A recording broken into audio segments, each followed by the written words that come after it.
Muy buenas noches, estimados televidentes. Nos da mucho gusto estar con ustedes en un programa más de esta mesa de diálogo y análisis. Hoy me acompañan, como siempre, Carmen. Hola, ingeniero, buenas noches. ¿Cómo está? Señor licenciado. Don Luis, buenas noches. Buenas Señor noches licenciado al auditorio. Sepúlveda, ¿cómo ve las cosas? ¿Bien? ¿Trae Bien. saliva para discutir claro. sobre todo lo que vamos a ver? Claro que sí. Gerardo Ingeniero Rodríguez, ¿cómo buenas estás? Noches, buenas noches a todos y a todo el auditorio que... Y por supuesto, Pepe Antón. Hola Luis, buenas noches a todos. ¿Tú sí le entiendes a las reformas? Trato, pero ni los propios promotores las acaban de entender. Bueno, pues vamos a platicar hoy sobre la reforma político-electoral y sobre la reforma energética y cuál es el estatus, porque la verdad un día es uno, otro día otro, y todos los días han cambiado, inclusive ya hasta fechas de presentación han cambiado.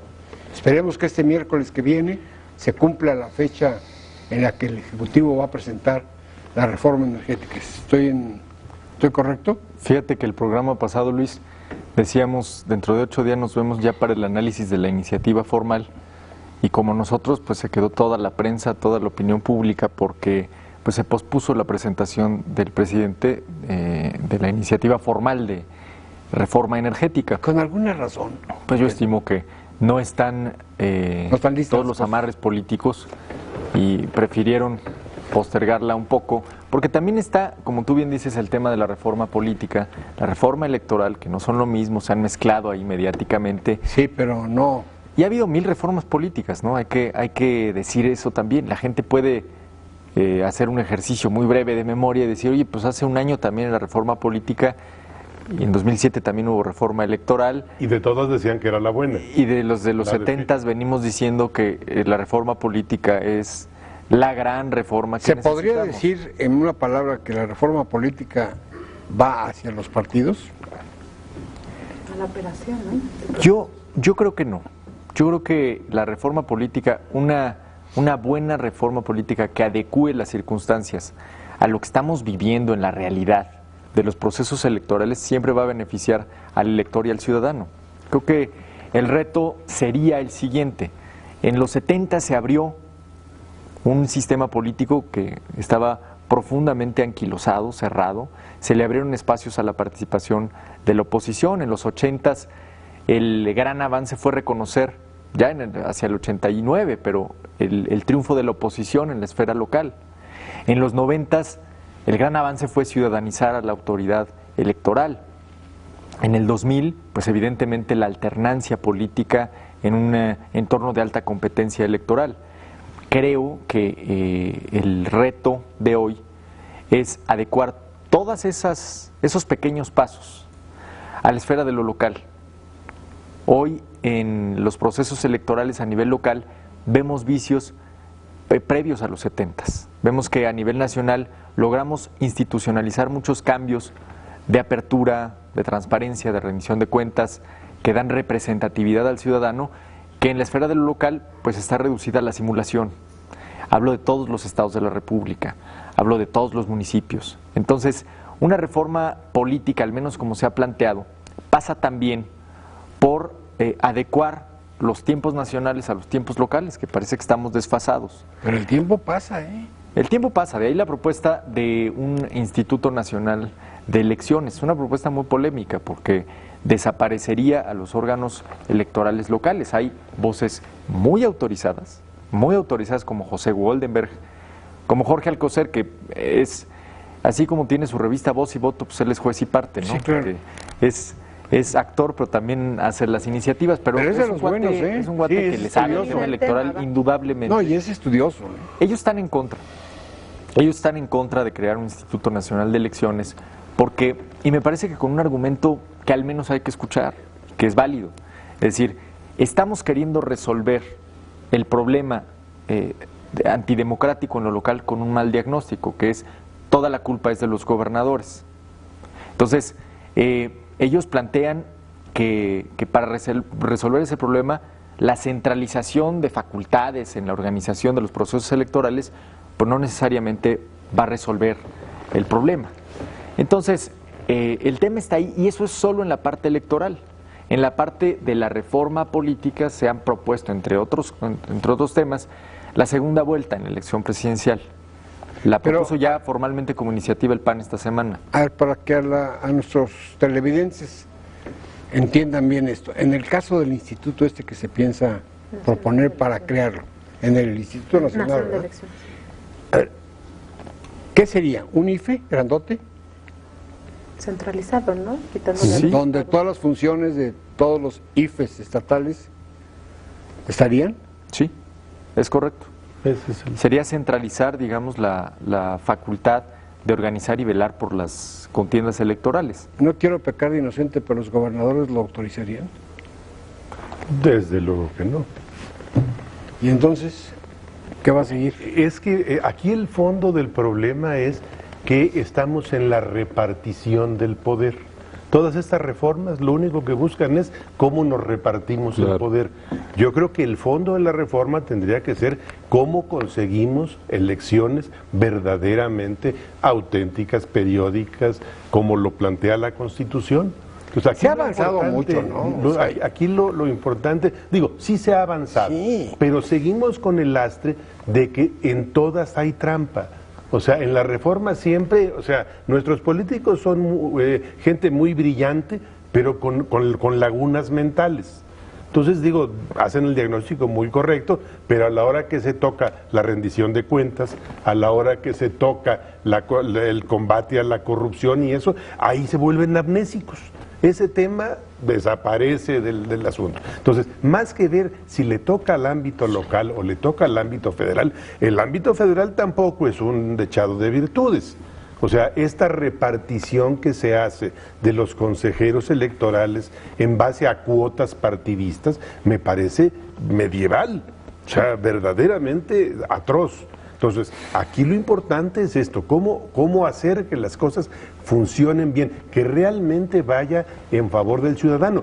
Todas las reformas políticas y electorales que se plantean tratan de fortalecer a los partidos, básicamente.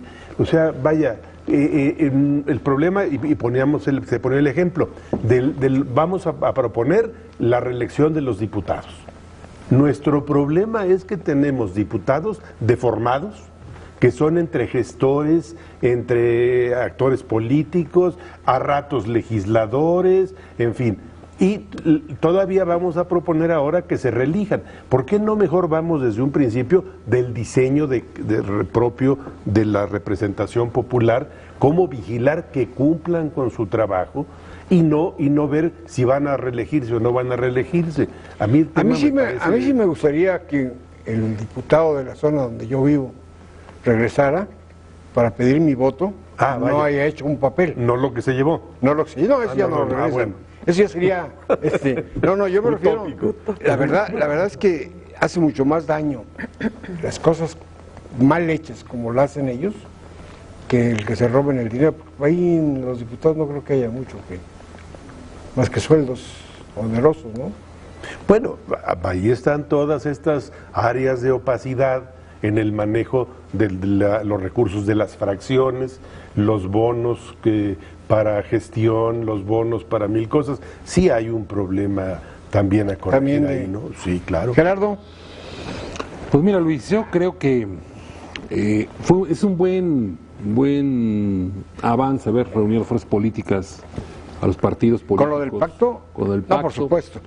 Pero creo yo que mientras no entremos al meollo del asunto, que es el combate a la corrupción, a la impunidad, es fundamental para que cualquier reforma y cualquier pacto pueda permear, es fundamental esto. Porque ¿cómo vamos a hacer una reforma financiera en este país si no hay certidumbre de que los recursos van a ser aplicados adecuadamente y va a haber reglas de vigilancia y de informe a que la sociedad tenga confianza en quienes administran sus recursos? ¿Cómo van a hacer una reforma política si no tenemos nosotros la situación de poder vigilar a los partidos políticos mismos, cómo están administrando sus recursos y qué van a hacer? O sea, antes de ver, o sea, ¿a quién importa ahorita una reforma política para reelección legislativa, segunda vuelta electoral? Son distractores que quieren hacer para cubrir sus intereses. Yo creo que son piezas clave para negociar, ¿no? chantajes de negociación. Sí. Pero bueno, ir al fondo.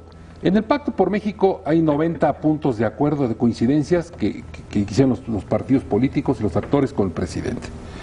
Y hay un rubro importante sobre el combate a la corrupción y a la impunidad. Hay un rubro importante sobre la cuestión de los hidrocarburos. Hay acuerdos ahí signados sobre la cuestión del petróleo que quedará bajo el dominio del gobierno federal de los mexicanos. Pero nos centramos en dos temas que yo creo que el pacto pues no va a dar más allá de esos dos temas, porque pues en ese momento es tan antagónico que va a tener que tomar decisiones de presentar iniciativas y de hacer votaciones mayoritarias a por unanimidad. Pero yo creo que nada de estos acuerdos van a poder permear si no de una vez por todas se toman acciones concretas sobre la transparencia y rendición de cuentas. Ni la reforma judicial que está en camino, ni la reforma energética, ni la reforma fiscal, ni la reforma de nada va a poder permear si la sociedad no tiene por lo menos certeza de que tiene los instrumentos de vigilancia y que va a haber una rendición de cuentas. Este país transita en un mar de impunidad absoluta en muchas áreas. Lo que escarbes encuentras impunidad total. Entonces, ojalá que se pongan las pilas y por encima o paralelo a estos acuerdos que quieren sacar reformas, impulsen ya lo de la Comisión Anticorrupción, impulsen acciones, pues que den certidumbre, porque de otra manera lo que veo es una rebatinga, un reparto de facultades y de prebendas y de presupuestos, y seguimos... Pero la situación del país ya no está como para esperar más, ¿no? Pues es que ya se pasó casi un año, ¿no? Sí, o sea... Seguimos igual. Ahora, tú decías algo, Luis, que es muy cierto. Sí es parte de la negociación cada una de las fichas que son reformas para efectos en la mesa. Por ejemplo, yo te doy esto y tú me das aquello. Recuerda un poco el sexenio de Salinas, ¿no? Es decir, por supuesto, el momento en el que el PAN buscó impulsar su agenda política a cambio de una agenda económica. Bueno, pues vamos a un corte, Carmen. Vamos a hacer una pausa. Recuerden, estamos en su mesa de diálogo y análisis de Vista Bueno Televisión. Nuestro correo electrónico vistabueno.televisión@gmail.com. Regresamos.